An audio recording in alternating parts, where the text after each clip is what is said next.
I wear this necklace at all times, which you guys would probably never have noticed. This is a totem necklace. The totem itself is actually the tooth that's hanging from it. It's a wolf fang that's been the base of which has been hollowed out so that they could put it on a necklace.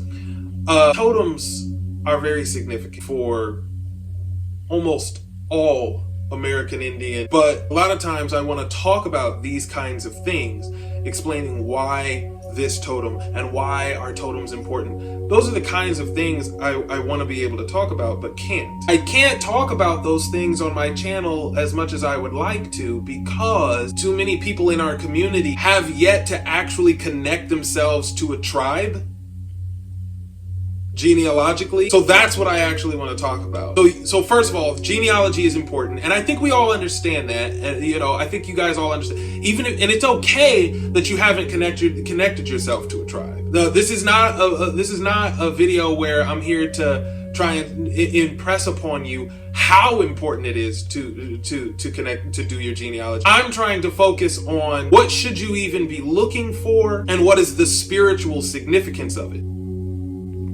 Some of what they teach you to look for is not exactly, it'll be helpful to you to some extent, but there are some things that are unique to us when it comes to how we would find our Amerindian ancestry and confirm it. Here's the hard truth that a lot of people in our community do not want to face. And I need this to sit with you. For a lot of us, a lot of our Amerindian ancestry is going to go unconfirmed. You still need to do the genealogy. Some people are trying to convince you that if you don't find confirmation, if you can't get confirmed and get a tribal card, then you have not proven that you're an American Indian, and therefore you're not an American Indian. That is not true at all. Honestly, black people in this country have been trying to verify American Indian ancestry the way white people would. But white people's connection to the Aboriginal bloodlines is different from ours. They're connected a different way. They're connected because they intermarried with the tribes, right? So they're connected through mixture. We're connected to the Indians whom Andrew Jackson originally referred to as the purebloods. Hold on one second.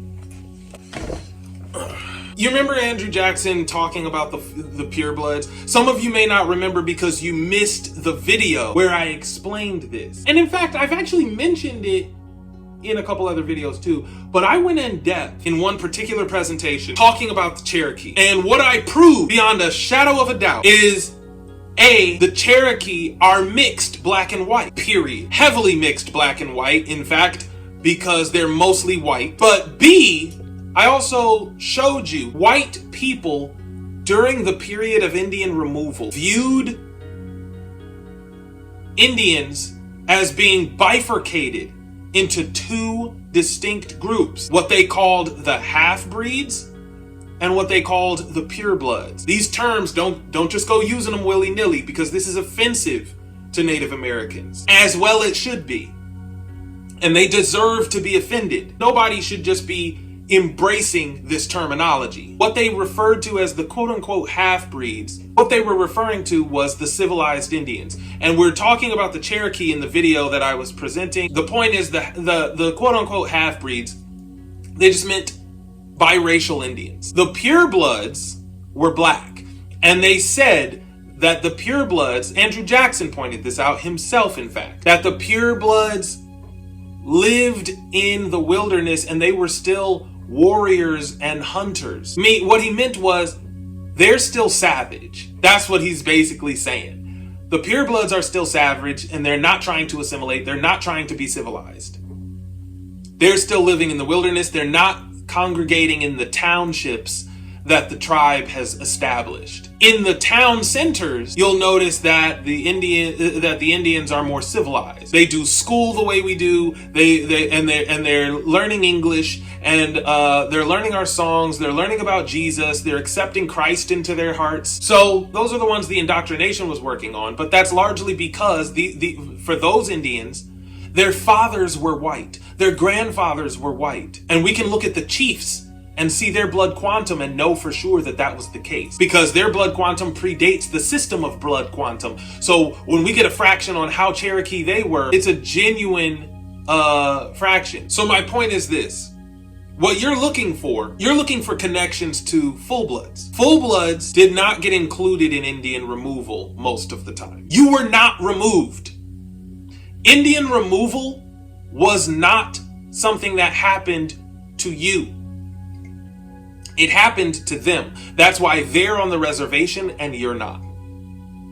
So what does that mean? It also means that in a lot of cases, you will not find your ancestors on those tribal rolls. But you might find siblings, you might find cousins and even siblings of your ancestors on those tribal rolls. And that's what you're actually looking for when it comes to the tribal rolls. Why are you looking for cousins and siblings? Because your ancestors, now of course some of our ancestors genuinely did make it on the roll, but what I'm saying is most of our ancestors did not make it on that roll. Our people did not make it to the reservation, and we weren't supposed to. We were deliberately trying not to be included in that crap. We're the ones who refused to relinquish the land. And what a lot of Native Americans don't want to admit is that when they left willingly. Indian removal was not forced upon them to the extent that they often try to suggest it was. In their retelling of history, they make it sound like the United States sent in the military to fight them off their land and force them out. And that was not the case. They agreed to leave. And we did not agree. We're the ones who did not agree. We're the ones who wanted to keep the land. So when they left for Oklahoma, we stayed. But because we stayed, all the land we were on ceased to be tribal land and became incorporated into the boundaries of, it was annexed into the boundaries of a new state. So this is the expansion of Tennessee. The boundaries being drawn up for Mississippi and Alabama and Georgia. This is how this was happening. The state got drawn up around you and suddenly you're a Tennessean. You never agreed to be, but because you were not removable, you are now a United States citizen, which is why colored people just start popping up on the census every decade. It's not about slaves being brought from Africa. You're appearing on the census. Our numbers were just appearing on the census seemingly at random. And it's because we were previously not counted as US citizens 1 decade earlier, and then all of a sudden in 1 decade you're there. And so the colored population has randomly increased. And that kept happening over and over. That's what you're looking for here. That's what we're up against. And it's difficult for us to confirm anything because full-bloods are gonna be difficult to confirm. You were someone who just wasn't counted on the census until you were. But when you were counted on the census, you're most likely a free colored, possibly owning land in a lot of cases. And why? Because you were already on the land when they came when it became U.S. territory. So now they treat you as the owner of that land, but they tax you for the land because now this land is under the jurisdiction of the U.S. government and a state government that did not previously govern this land. Now it does. This land is taxable, property tax now. And what are you going to pay it with if you haven't been if you've never been a part of the circulation of American currency, U.S. currency? You don't have any of that. And how do you get it? Sell the fish that you get out of the river every day to white people? What if you haven't been farming? Not farming was a big point, a major sticking point, a major point of contention in the Red Stick War. We weren't farming the things they wanted us to farm. It was difficult for us to initiate entry into the new U.S. economy because we're the ones who were originally refusing to assimilate with the cotton farming industry, because that is a type of subsistence we didn't understand at first. Because we were trying to figure out, why am I going to waste all my time farming cotton when I could be farming the things I eat? We didn't have a problem with agriculture. We came from an agrarian society, so we were cool with agriculture. We knew the land. We knew the land very well. You know what I'm saying? We grew the things we would eat. We grew corn, and we fished, and we hunted. We didn't over farm, which is what the colonizer has done. The colonizer has raped the land. That's why there's so much GMO produce, is because without GMO produce, there wouldn't be enough produce to go around, because the land is no longer, the crop yield nationwide now pales in comparison to what it once was. Reason crop yield was so high for us in our society before the colonizer arrived is because we did not over farm. We allowed the land to rest. We would occasionally even relocate after being in a specific area for many, many years. We would relocate and allow that area to replenish itself. And y'all want to see it as primitive for us to have been living in tents and stuff like that. Sometimes, now we built actual buildings. We built houses, wattle and daub houses. I'm talking about the Creek Society. Why? Because I am a Creek Indian. So we had stone and mud brick, but we did sometimes live in tents. And that's not primitive. It's because we needed to be on the move sometimes. We needed to relocate from time to time. Why? Out of respect for the land. Allow the land. You need to rest sometimes. The land also needs to rest sometimes. Your location cannot be permanent, which is why our understanding of the ownership of property today is so backward. Because you could stay in a place indefinitely, yet you shouldn't. You owe it to Earth Mother to move. If she sustains you for 7 years, you should leave, and no one should inhabit that space. And the nation you're a part of would understand that. The other people of your tribe would also not inhabit the space that they remember was yours, because that's land that has been worked. You now need to give it its time. That's actually the lifestyle I'm talking about. I'm a Creek Indian.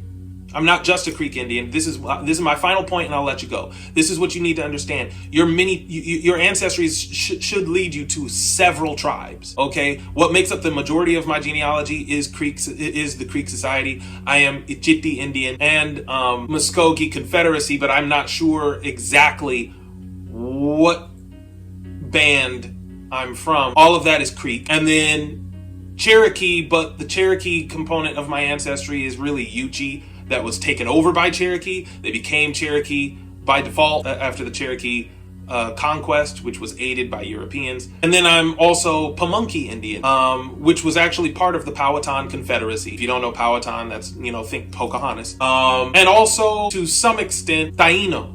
The Taino are the Indians of the West Indies, the islands, speakers of the Arawak language. They're the ones that Christopher Columbus met first. That's my ancestry. But also, and I know that some of y'all are going to feel some type of way about this, Beta Yisrael. That's what they call it. Ethiopian Jews. Yes, from Africa. That's in my ancestry too. And as I've said before on this channel, I don't take it lightly what I'm saying. And I know a lot of you are feeling like there are no Africans who came here, but they did. And I know exactly what boat mine came on and who owned it and to whom my ancestors were sold and then inherited subsequently. And what plantation they were on after that, all the way up until emancipation. I got all the information. So yes, I do have a paternal bloodline that connects me to Africa. It's just that bloodline accounts for like 1/8 of my ancestry. That's 12.5%. And as far as I can tell, I am 87.5% indigenous. There are a couple points in 2 different bloodlines where there might have been a white person, but no white people have been confirmed in either of those bloodlines. So it's difficult for me to tell if I should count that or not. And one of those was actually in a bloodline that married into the bloodline that I have that actually ended up on the Muskogee Reservation in Oklahoma. My point is, you got to understand what we're looking for here. It's going to be hard for you to find confirmation. Even me finding confirmation of Africa, that's hard too. In most cases, the vast majority of you are never going to find genealogical evidence of coming from Africa. Not really. It's possible, but a lot of us aren't going to be able to prove that either. You're not going to be able to prove that you come from anywhere.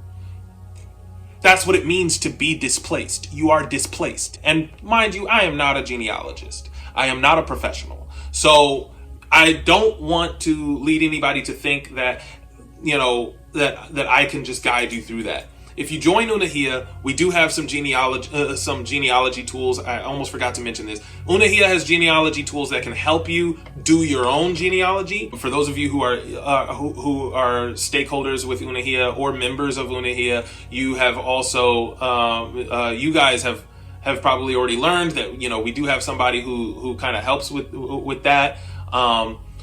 But he's not a genealogist on staff that can he does not have the time to just guide a person through their genealogy. Okay, so that's not what's happening. The genealogy tools are just a benefit, a perk that you get when we can talk more about that. UNEHIYA actually is planning some chat sessions to talk more about this as well. So guys, definitely, for those of you who have joined UNEHIYA, and thank you for joining, by the way. I do see the numbers because I have to track conversion rates, because again, I deal with marketing, so I track all of that stuff. So I do see who's going over there and all of that stuff, and I do want to say thank you for that. And you guys have been great, and it's awesome. So definitely do the chat sessions that they're talking to you about. Check your messages, because they're trying to reach out to you, and it sounds like a lot of people haven't responded yet with their availability for those chat sessions. And that's gonna have to do with genealogy. When we the first chat session, the first round of chat sessions is gonna have to do with genealogy. You don't have to have done your genealogy to be a part of this at all. That's perfectly fine for those of you who have